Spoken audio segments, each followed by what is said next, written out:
Começamos agora mais um programa Contra a Capa, que é esse nosso encontro gostoso, semanal, que a gente vem aqui conversar sobre literatura mineira. Pois é, escritoras, escritores de Minas Gerais que vêm conversar sobre a sua obra, sobre a sua vida, sobre aquilo que tem de curiosidade no que eles escrevem, no que eles fazem. Hoje estamos aqui para conversar com a Sofia Nogueira. Sofia, seja bem-vinda a esse nosso estúdio. Obrigada, tio Flávio. É um prazer estar aqui, é um prazer estar no Contra a Capa. Eu estou muito honrada com o convite. Espero que a gente tenha uma conversa super legal. Aliás, tenho certeza de que vai ser super legal. Aqui só tem um probleminha, a conversa passa muito rápido. A gente assusta, fala, nossa, temos que acabar. Ah, eu imagino. Eu adoro conversar, então assim, eu não vou ver o tempo passar. Mas o bom é que a gente deixa aberto para as pessoas buscarem outras referências, né? Vão no Instagram, vão no YouTube, para poder dar continuidade a essa nossa conversa aqui. Sim. Bom, aquelas pessoas que estão nos assistindo, nos ouvindo, eu vou falar onde pode nos encontrar para falar com outros amigos que também podem nos acessar.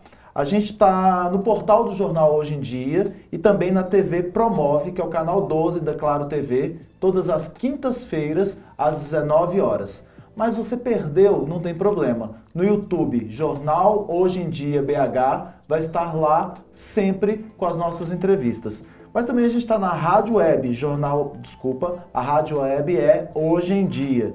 E nas rádios Alvorada FM e Difusora AM de Salinas, Gorutubana de Janaúba, Rádio Cidade FM de Corinto e a Rádio Eldorado de Sete Lagoas. Bom, para apresentar a Sofia Nogueira, ela é mineira de Belo Horizonte, ela é escritora, estudante de psicologia, um trauma que eu tenho, que ainda posso resolver, porque eu tenho uma vontade muito grande de fazer psicologia, e ela é apaixonada pelo poder transformador das palavras. Olha que maravilha isso. Acredita que uma comunicação honesta e empática é a chave para o maior entendimento e conexão entre todos, e vê nos livros um caminho para impulsionar esses princípios no mundo. E aí ela escreveu um livro, que é esse que nós vamos falar inicialmente, que é Esta Também é a História do Meu Irmão. Foi o primeiro livro que ela publicou aos 17 anos. Não, eu publiquei o livro com 21, mas eu escrevi ele dos 17 aos 19. Ah, que legal. E aí eu já elogiei a capa do livro, que eu achei fantástica. Como é que chama Ela chama Isa Santos. Olha, Isa Santos, se você nos ouvir, parabéns pela expressividade que você colocou na capa. O nosso foco não é esse primeiro livro, porque ela está com um livro quentinho, saindo da gráfica, né? Está quentinho. Mas eu queria que você falasse um pouco sobre esse livro que você fez tão nova, né? Você está com 24 anos hoje, Exato. Mas tão nova em relação ao que você tem hoje, 17 anos. O que é esse livro? Qual que é a ideia dele? Então, esse livro surgiu durante um momento muito importante da minha vida. A escrita sempre me acompanhou. Isso foi uma coisa que parece DNA, sabe? Parece genético. Eu escrevo desde que eu me entendo por gente. Mas é genético? Seus pais gostam de escrita? Minha mãe é escritora e o meu pai é aficionado por histórias. Eu lembro, meu pai ele gosta de fazer um remix das histórias. Então ele me contava João é pé de feijão, só que o João virava um empresário do ramo dos feijões. Ele mudava e eu adorava ouvir história. Ficava mais divertido porque ninguém tinha essas histórias, né? Exato, e assim, eu nunca sabia o que ia sair das histórias do meu pai. E eu adorava, assim, contos de fadas, nenhum terminava do jeito que era pra ser, mas eu achava isso muito bacana. Aliás, eu gostava muito mais que quando minha mãe vinha, porque minha mãe é muito real, e aí ela sempre me contava histórias assim, uma menina chamada Sofia, com tantos anos, que curiosamente sempre batia com a minha idade no momento, então assim, eu gostava muito de ver o outro, mas eu acho que ao longo da minha vida foi a junção dos dois elementos que me fez construir a minha carreira de escritora atualmente. E esse livro ele surgiu num momento muito desafiador da minha vida, principalmente porque 17 anos, final do ensino médio. O final do ensino médio é assim, conflito atrás de conflito. E eu dei o azar, ou a sorte, de ter amigos incríveis, mas que todos já tinham certeza do que queriam fazer da vida. E eu, com 17 anos, eu não fazia ideia do que eu queria ser. Eu não fazia ideia. E é uma coisa assim que hoje, indo em escolas, conversando com adolescentes, eles também, muitos deles não têm muita noção, não têm muita certeza, E isso é uma grande chave, assim, de conexão entre eu e eles. Tanto que eu adoro ir em escolas, eu adoro conversar com eles, porque a gente sempre, assim, me procuram uns 10 adolescentes. Ai, super me conectei com você, me identifiquei muito. Mas eu tava nesse momento, assim, não sei o que eu quero fazer com a minha vida. A escolha profissional, né? Você Escolha profissional. chegou a fazer a publicidade completa? Completei. Gente, então, olha só, eu te apresentei como escritora e como estudante de psicologia, mas você é formada em publicidade e propaganda, Eu sou formada em publicidade e propaganda, assim. E eu escolhi publicidade e propaganda, foi assim, eu comecei em cinema porque eu queria trabalhar como roteirista. Legal. Mas não rolou para mim o curso, eu mudei para publicidade e propaganda, muito porque eu tinha um desejo de me graduar, assim. Aí eu vi os meus amigos graduando, eu preciso graduar. E entrou a pandemia, eu falei, olha, não é a hora de decidir o que eu quero ser, eu vou formar aqui. E até mesmo para fazer uma outra graduação, eu queria ter uma como base, porque eu falei, olha, eu posso fazer uma pós, enquanto isso eu posso fazer um mestrado. Ter mais maturidade. Eu acho que isso fez muita diferença para o meu processo dentro da psicologia, porque eu entrei, assim, muito certa do que eu queria, e eu entrei com objetivos muito claros. Eu sempre soube também que eu queria ser psicóloga para ser uma escritora melhor. E eu entrei na psicologia com essa pretensão. E aí esse primeiro livro, então, veio desse monte de conflito. Ele veio idade, desse monte de conflito, exato. Eu sou muito família, muito família. E a minha mãe e eu sempre fomos muito próximas. E ela via esses conflitos, ela participava deles. E eu era uma grande iniciadora de histórias. Mas eu não era uma boa finalizadora de nenhuma delas, assim. E eu vivia num mundo muito externo à minha realidade. Eu gostava muito de fantasia e eu ainda gosto. Eu adoro ler, adoro escrever fantasia. Mas a minha mãe me fez o convite de escrever esse livro e foi um convite, assim, que veio com um pouco de conflito, porque num dos momentos mais desafiadores da minha vida, eu tinha que escrever sobre a minha história, sobre a história da minha família. Então, ao mesmo tempo que eu sinto que esse livro foi cutucar a ferida, ele também foi o início do meu processo de autorreconhecimento, de cura, de entendimento no mundo. E quando eu converso sobre ele com as outras pessoas, principalmente adolescentes que estão agora na mesma faixa que eu estava, nossa, eu falo assim, nossa, esse livro está no mundo com um propósito. Legal. Porque todos eles falam, olha, eu me conectei muito com o que você falou, eu estou acolhido por isso. E saber que eu estou conseguindo acolher pessoas da maneira como eu gostaria de ser acolhida, ter sido acolhida, nossa, isso me acolhe. É um carinho no meu coração, sabe? E ele é ficcional, né? Apesar de que ele tem uma base na sua vida real. Exato. Ele é eu gosto de chamar de autobiografia de ficção, assim. Porque a base realmente é a minha vida. Ele fala sobre a história de adoção tardia do meu irmão, que é uma pessoa preta. Ele se refere a si mesmo como pessoa preta, então eu falo desse jeito para falar sobre ele. E a gente teve momentos muito desafiadores. A minha família é uma família toda branca, então a gente estava muito despreparado para lidar com questões que a gente, sendo muito sincera, achou que não existiam mais, porque a gente estava um pouco alheio a isso. Ao mesmo tempo, a gente estava pré-internet, então não se conversava sobre isso. Como a gente achava que não existia, a gente nem procurou estudar. Então a presença do meu irmão na família fez a gente começar a abrir os olhos, tanto que a gente mudou de casa algumas vezes para acolhê-lo melhor. E assim, isso tudo, o encontro da identidade do meu irmão consigo mesmo através da dança, é uma coisa que também é relatado aí. Então assim, o livro tem uma base muito real, mas eu trouxe um pouco da fantasia até para eu saber lidar com o livro de uma maneira melhor. Legal. Eu acho que se eu tivesse sido muito crua, com 17 anos, eu não teria dado conta de finalizar esse livro. E assim, eu sou muito orgulhosa de onde ele chegou, foi muito bacana. Então, com todo respeito à sua mãe, você pegou um pouquinho mais dos sonhos, né?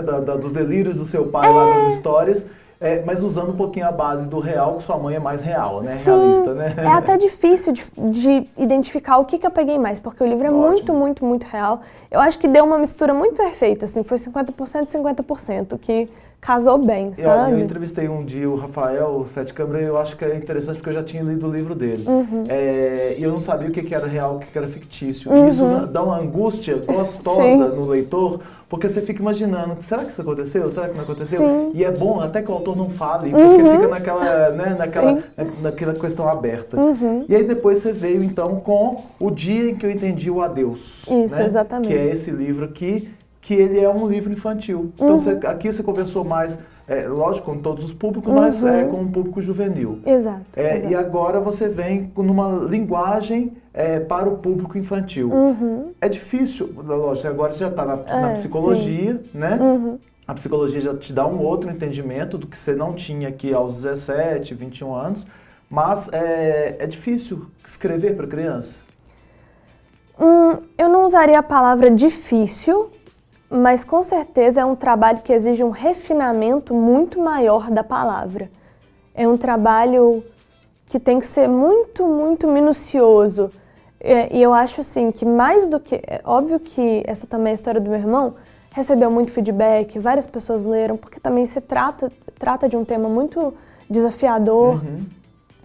Mas esse livro, eu precisei que passasse muito pelo aval assim, de todas as professoras possíveis e impossíveis, porque eu queria ter muita certeza de que a linguagem era honesta, era verdadeira, de que eu não estava trazendo um elemento fantasioso.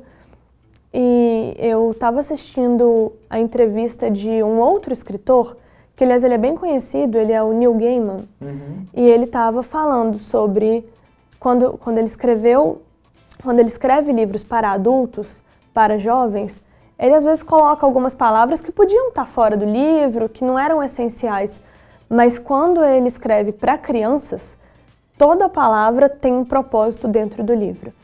E eu super identifiquei o meu livro, porque cada palavra foi extremamente trabalhada e foi extremamente intencional. A psicologia te ajudou? Foi, com certeza. Nossa, com na escrita certeza. desse livro para as crianças? Sim, com certeza. Através do próprio estudo da psicologia, mas através de casos reais também? Sim, através de casos reais. Você fala de atendimentos que você fez, a gente conversou sobre isso? Sim, não foram atendimentos, mas foram acompanhamentos que eu realizei. Eu trabalhei em um lugar onde eram várias crianças e algumas estavam em situação de vulnerabilidade social. E durante esse trabalho a gente percebia, poxa, essa criança aqui, ela tá um pouco triste hoje, o que está acontecendo? E eu acompanhei o caso dessa menina que tinha perdido a mãe e que desenvolveu um pânico de igreja, de outros símbolos que remetessem à morte, porque o processo dela de lidar com o luto foi muito desafiador. Mas por que falaram para ela o quê? Porque falaram com ela que os anjos tinham levado a mãe dela. Então ela desenvolveu um pânico de ver a figura de anjo. Quando ela ia dormir, às vezes ela relatava que ela estava vendo essas figuras, muito provavelmente, igual quando a gente vai dormir, que um casaco vira um monstro quando está pendurado na cadeira, ela via os anjos e ela achava que ela ia ser levada. Como a experiência do velório, ela não foi preparada para essa experiência, ela chegou lá, foi muito chocante. Ela foi muito poupada de todo o processo da mãe, da perda da mãe, então ela também não tinha noção do que estava acontecendo enquanto a mãe adoecia na frente dela. E aí ela desenvolveu um pânico. Eu falei, não foi exatamente esse o momento, mas esse foi um dos momentos onde eu falei, nossa, precisamos conversar sobre luto com as crianças. Porque elas passam por isso. Pois é, e aí vem essa... Porque parece que as coisas... É a percepção seletiva, né? As coisas vão acontecendo e a gente vai casando com elas, né? Sim. O que é que, de fato, foi um impulsionador para que esse livro nascesse? Olha, esse livro é muito difícil falar, nossa, caiu uma maçã na minha cabeça, decidi. Né? Mas eu fui convidada a escrever esse livro também. Como eu te disse, eu sou muito família e parece que a minha família perpassa os meus processos criativos. Eu estava conversando com uma tia sobre luto, sobre morte, sobre esse processo de perda. Eu perdi um amigo muito nova também e foi um processo muito complexo para mim. Então a gente estava conversando sobre isso e ela virou para mim e falou, olha, Sofia, por que você não escreve um livro sobre isso? Quando o seu avô morreu, eu conversei com o seu primo de uma maneira muito honesta. E eu acho que isso fez muita diferença para ele. Por que você não passa um tempo aqui? Porque a gente pode conversar um pouco mais sobre isso, a gente vai ter mais tempo, e você aproveita e escreve um livro sobre isso. E a ideia é que fosse um livro bem pequenininho. Não contando esta história, mas contando a história do diálogo que ela teve com o meu primo. No fim das contas, eu acabei nem escutando qual era esse diálogo, porque a vida foi se fazendo e eu acabei não tendo essa conversa com ela. Mas passei um tempo na casa dela e fui com essa intenção. Eu falei, eu vou sair daqui com este livro escrito. Então eu passei dias, assim, foram dias de estudo muito intenso para mim. Eu realmente tive um processo muito imersivo para escrever esse livro, onde eu estudei não só sobre luto, mas sobre a comunicação com a criança, sobre o luto dentro da infância. E assim, eu sou suspeita para falar, mas eu acho que foi um trabalho muito bacana. E eu acho que casou super bem com a ilustração. E pelos feedbacks que eu estou recebendo, está sendo um livro muito bacana. Uma das minhas primeiras leitoras mais jovens foi uma menina que, coincidentemente, ela tinha acabado de perder o avô, tinha um mês, mas ela não tinha chorado. Ela estava num processo assim que o pai estava estranhando muito, porque eles eram muito próximos. E ela leu o livro e começou a chorar, assim que ela terminou de ler o livro. E o pai me relatou, olha, foi a partir desse momento que ela começou a processar a morte. É interessante quando a gente fala sobre isso, porque se falar sobre mortes de adultos já é um tabu, né? Se falar sobre a morte em si já é um tabu, a gente vai falando, dentro do estudo do luto, você vai falando sobre essa questão da comunicação da morte, que também impacta muito, né, em como que as pessoas recebem, e o processo da morte mesmo, como é que ele é comunicado às pessoas da família, tudo isso mais. Agora, ao lidar com uma criança, ainda tem outros contextos que têm que ser levados em consideração.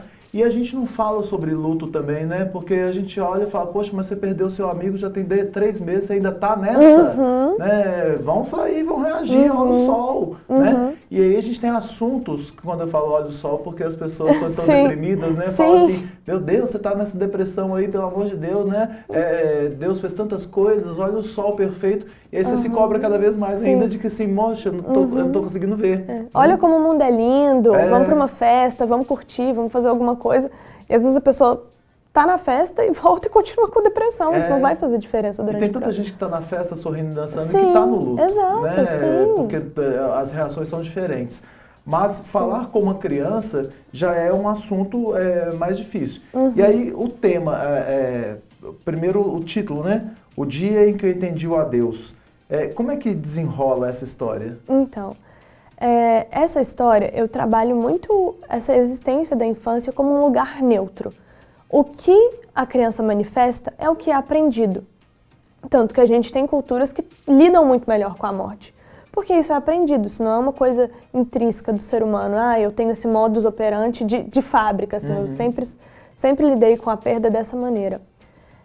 Então, a criança ela vê a morte em vários contextos. Ela percebe num animal que acaba morrendo na rua, numa planta, num pássaro. E ela vê a morte como essa coisa neutra. Os pais dessa criança, que já veem a morte como essa coisa muito terrível, como essa coisa muito ruim, eles falam com ela, olha, não olhe a morte, se afaste da morte, não se aproxime dela. E aí ele se fecha dentro de casa e se nega a ver a morte. Passa-se um tempo e o avô dele vem morar na mesma casa que ele. E o avô não teme a morte. O avô conversa sobre a morte com muita naturalidade. Eles às vezes observam a morte, e isso é uma coisa muito natural. E ele passa a achar que a morte não é uma coisa tão assustadora. Até que a morte aparece na casa dele. E ele fica assim, olha, se meus pais me mandaram trancar ela para o lado de fora, como que ela entrou? Ele acompanha a morte e vê o seu avô morto. Ele conversa com o avô e o avô não responde, ele percebe que o avô está um pouco mais pálido, que o avô não respira. E ele tem essa conversa sobre tudo que o avô dele ensinou sobre a morte, de uma maneira muito natural. Ele fala, olha, e meu avô não respondeu porque eu entendi, ele tinha morrido.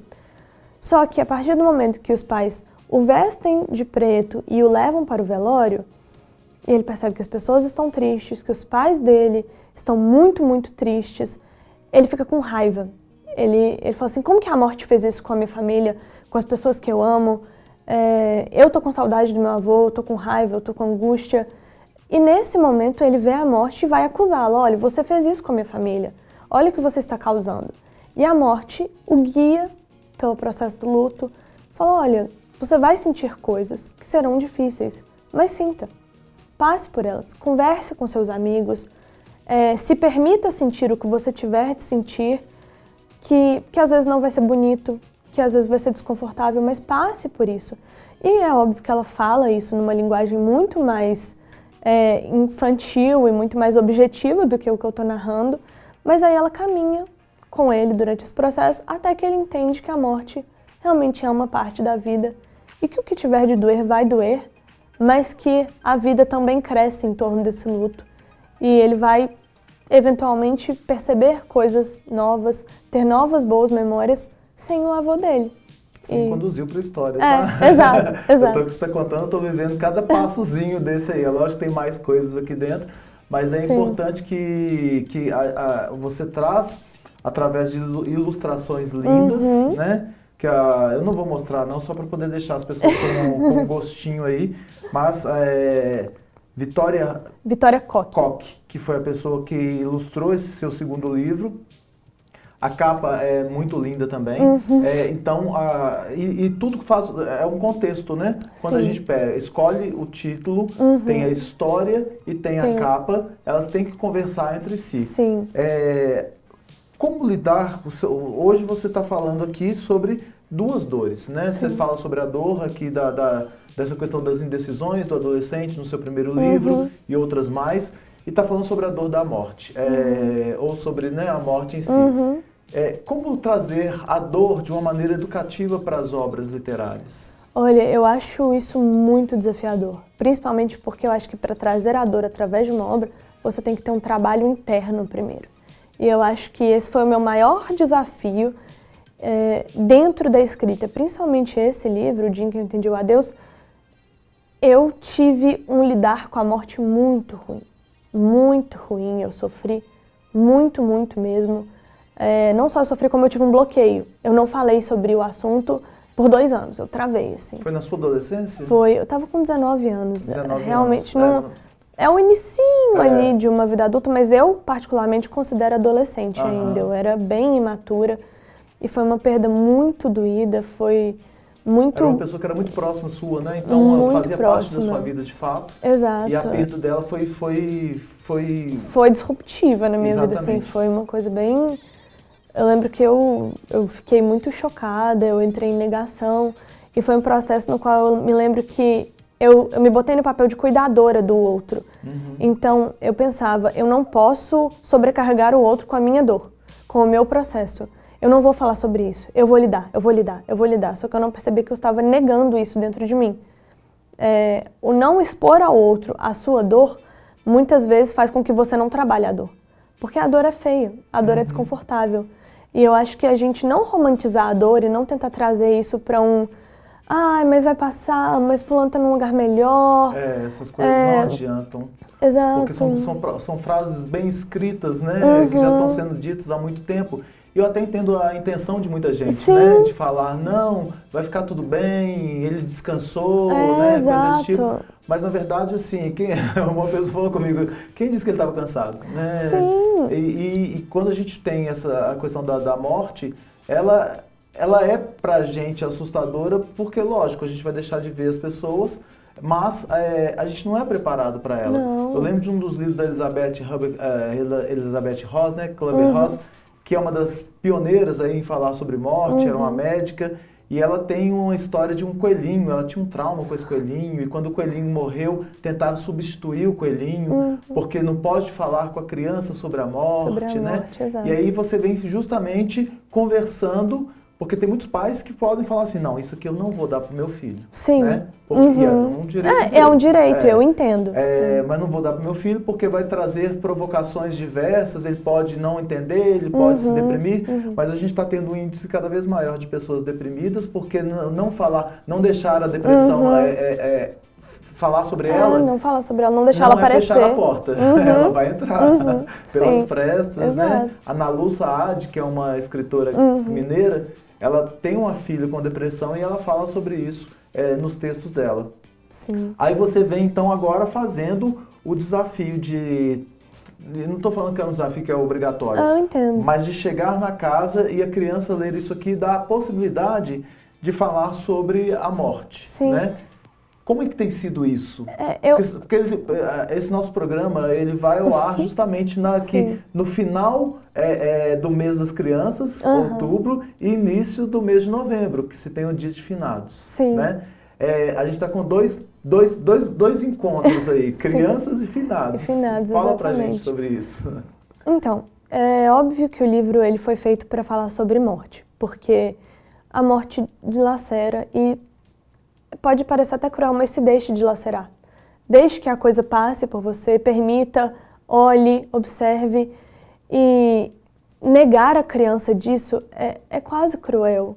Porque a criança vai sentir a perda, ela só vai sentir que ela não pode falar sobre isso.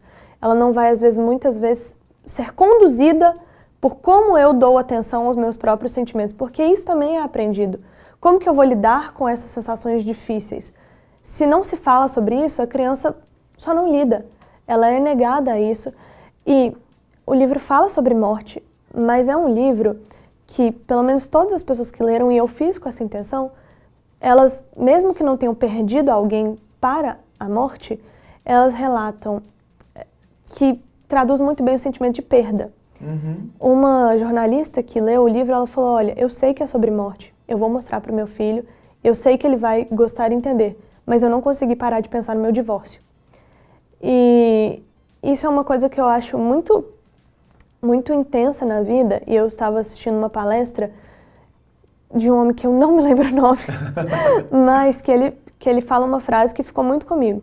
Na vida, ou a gente perde de se separar mesmo, às vezes nem com o conflito, mas tomar caminhos diferentes, ou a gente morre. Não tem outra opção. Então, a gente vai ter que encarar esse sentimento em algum momento. E não é só a morte, mas é um amigo que mudou de cidade. Uhum. Emprego que se um perdeu. emprego que se perdeu, um término de relacionamento que aconteceu, uma situação onde você tinha muita certeza que ia dar certo e a coisa não aconteceu da maneira como você queria. Se negar o direito de estar frustrado, não vou me abalar, agora é bola pra cima. E aí eu não vivi em outras gerações, para te falar, mas eu sinto que nesta geração, onde tudo é muito televisionado, tudo é muito exibido, a gente se nega muito estar mal. E aí não pode, e traz a culpa de como que todo mundo está bem, menos eu. E às vezes as pessoas não estão bem. Não estão bem, né? Acho que, pra falar a verdade, ninguém tá bem. Nem em certa medida, né? Estar bem não é um ponto de equilíbrio unânime, assim, de ou nossa... estar chorando ou sorrindo, carinha fechada, carinha triste, né? Isso é muito interessante falar, porque quando a gente fala sobre dores, as dores não são medidas, não há uma métrica. Eu não achei nas lojas de construção uma métrica para dores, né? Então, quando alguém fala assim, poxa, mas o menino acabou o relacionamento com a namoradinha dele, ou vice-versa, e ele está sofrendo esse tanto, porque eu estava um dia viajando de ônibus e eu ouvi uma mãe contando que o adolescente, filho dela, a menina acabou o namoro e ele tentou matá-la, de fato, e tirar a sua própria vida. E ele não conseguiu os dois, graças a Deus.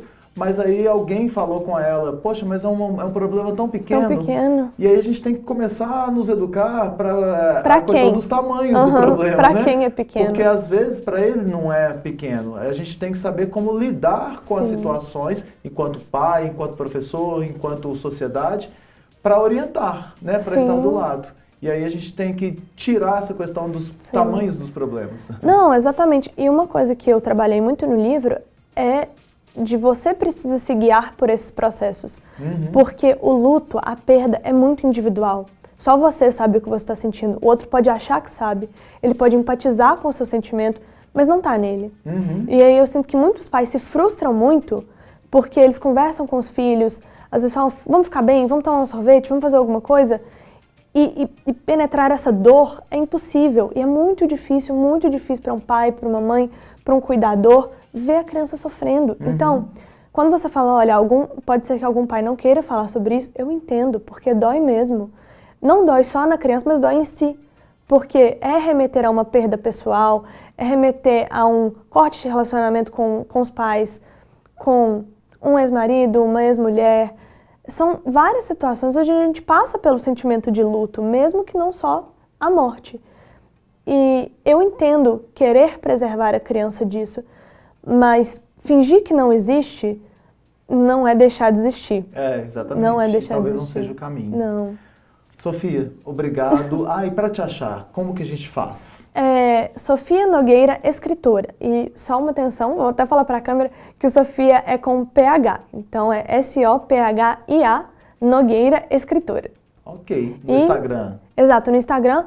E para quem lê o livro, eu adoro feedback, eu adoro que me fale, eu achei isso, senti isso. Porque isso é muito importante para mim durante o meu processo como escritora, porque eu entendo que são temas difíceis e outras observações podem me trazer algum detalhe que eu acho muito especial. Então, quem quiser me dar um alô, estou super disponível, tá? Então, ótimo, que a gente se encontre por aí e que você volte com o próximo livro. Sim, tio Flávio, foi um prazer, sério. Viu? E o tempo passou Não, o tempo, e não e ainda bem que não é perda de tempo. Sim, né? exatamente. A gente vai lidar com isso muito bem. Exato, então ótimo. Sofia, obrigado. Até a próxima, Obrigada, então, tá? até, tchauzinho. E a gente fica aqui com o nosso programa Contra a Capa. Até o próximo episódio.